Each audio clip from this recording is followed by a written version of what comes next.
Here's my book review of Mistress of the Revolution by Catherine Delors. Mistress of the Revolution is a mistressful, serious literary work about the widely ignored and unlearned lessons of history.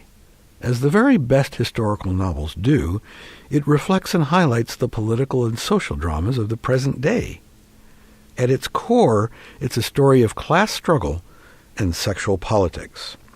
Main character and first-person narrator Gabrielle de Montserrat is a gorgeous young aristocrat who lacks a respectable dowry. She is high-born, but from a family that has seen its wealth dissipate. If she wishes to realize the great expectations of her rank, she must therefore find some rich aristocrat to marry her.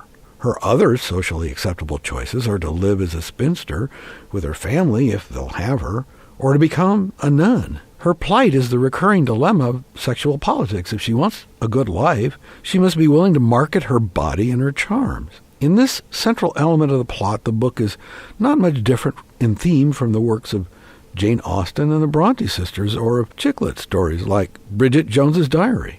The main character's all-important goal, which she must achieve or everything else in her life will suffer, is to become a rich man's wife. Throughout the book, which covers Gabrielle's story from ages 15 to 46, she is dominated by men in a series of fundamentally monogamous relationships. And here's where Mistress of the Revolution departs from its traditional sisters. Not one of these men, including her primary love interest, is what you'd call sympathetic in the modern sense.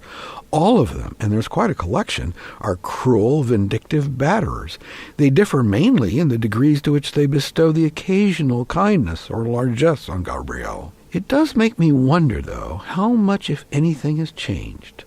Love, money, property, these are as intertwined and interdependent in today's world as ever. Also remarkable from a technical viewpoint is the impeccable prose style of this book. Delors is a native French speaker, and English is her second language. The book is written from Gabrielle's point of view in 1815 while exiled in England. Like Delors, Gabrielle writes in her adopted English. In the historical note to the book's end papers, the author admits, "I strove to write this novel in the British English Gabrielle would have used in 1815.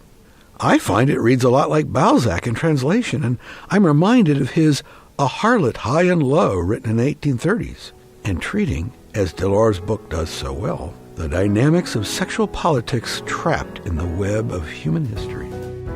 Gerald Everett Jones is the author of Bonfire of the Vanderbilts and host of the GetPublished radio show.